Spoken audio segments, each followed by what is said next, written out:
Tough loss for the New York Knicks on Friday night as their three-game winning streak came to an end in the Alamo City.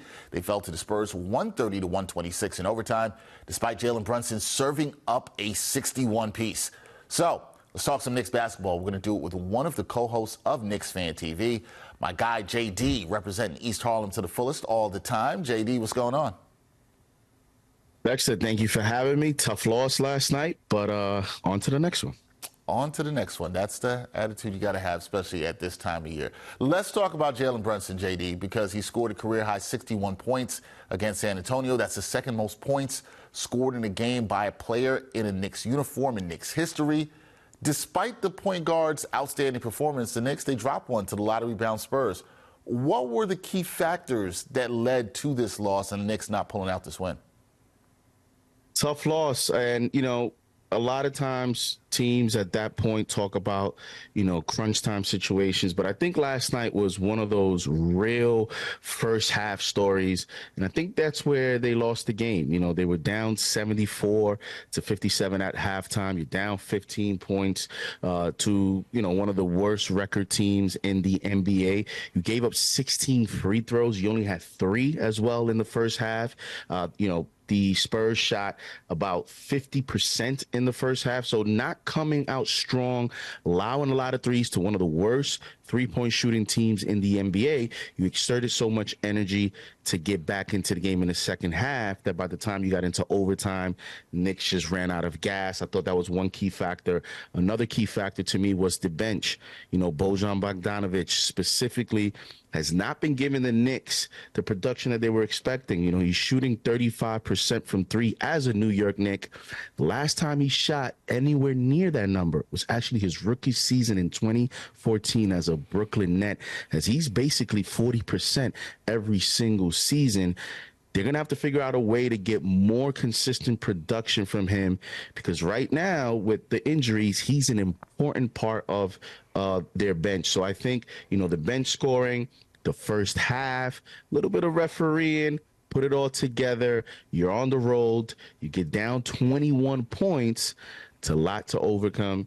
And in that way, you get a loss. Yeah, a lot to overcome when you get down that big and trying to climb back up the mountain to get a win, just exerting a lot of energy there. And the Knicks, they fall. That was their first overtime game of the season, believe it or not. Now, Brunson, talking about him, he seems to continue to elevate his play this season, JD. What does this performance, I know it was 61 in a loss, but what does it say about Brunson's role and impact on this team?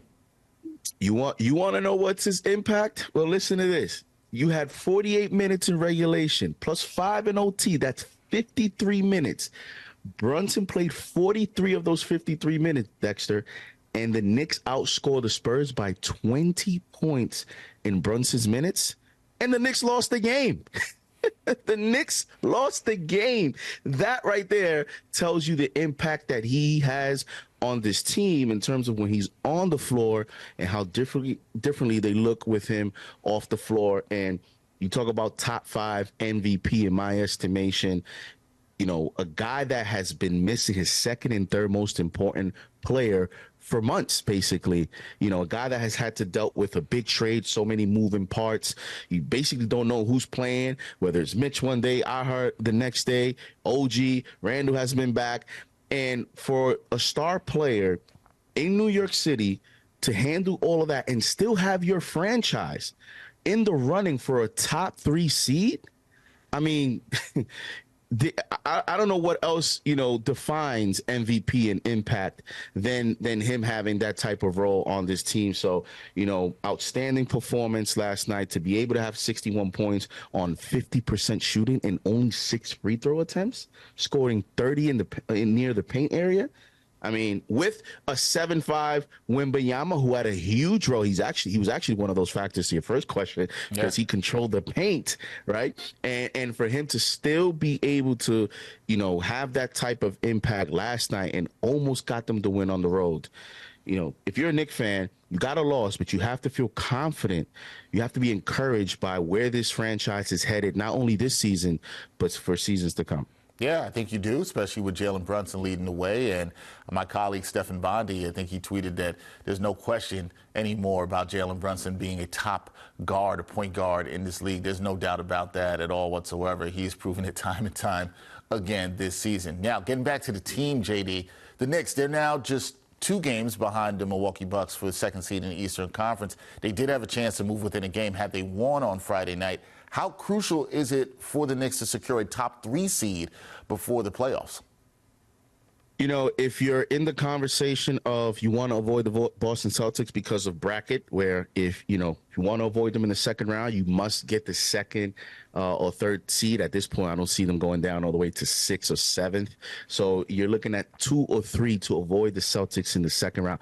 I'm not as crazy over the Celtics. You give them their respect. I think Drew Holiday is the equivalent of OG with the Knicks, but you do have to give him that respect with Drew. I think he makes that type of impact where the Celtics may be able to overcome some of the pressure and past criticisms in the playoffs. Now, with the Knicks, it is very crucial.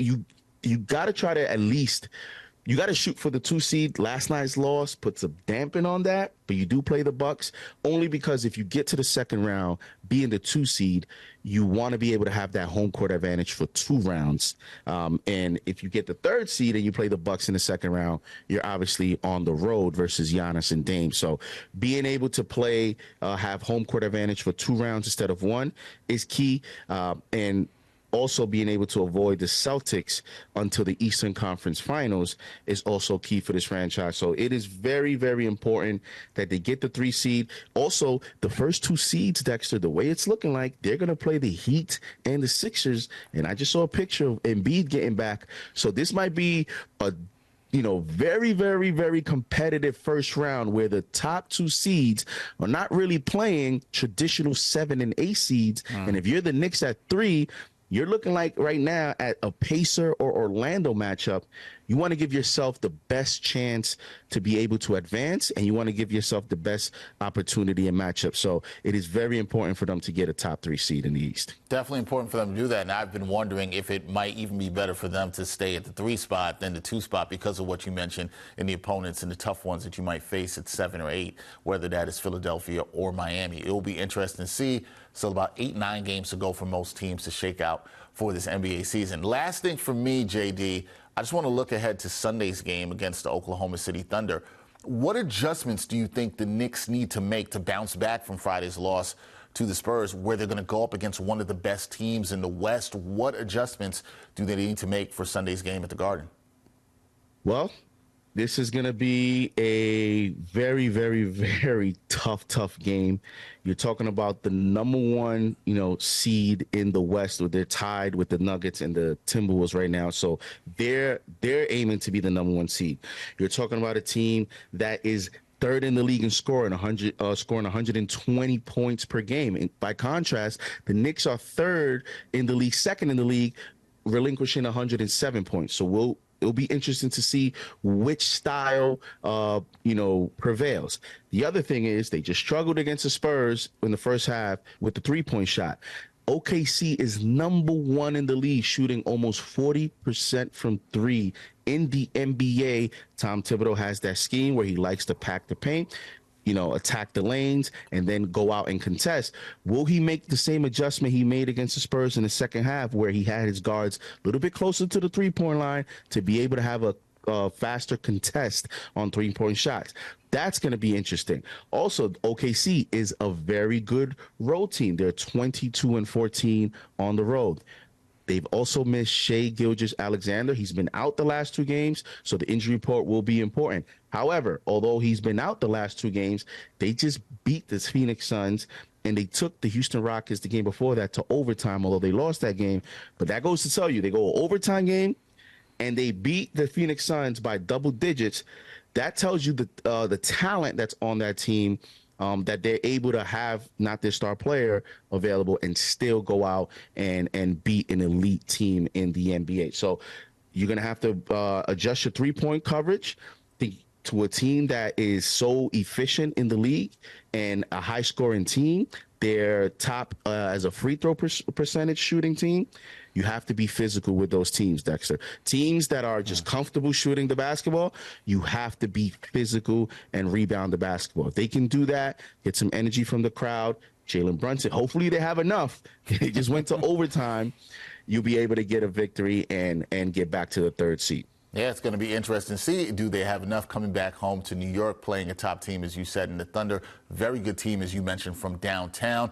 One of the best in the NBA right now. And they also have the length, of Chet Holmgren to worry about inside as well there, too. Should be an interesting matchup on Sunday. JD of Knicks Fan TV, you know he's going to be on top of it. You know he's going to be all over it. I'll be watching, too. JD, always a pleasure to talk Knicks hoops with you. We are getting closer to playoff time, so you know we're going to be doing some more stuff. Pleasure to talk to you, brother. Appreciate it, man. Thank you. And we're in the stretch run, so let's go. Let's go.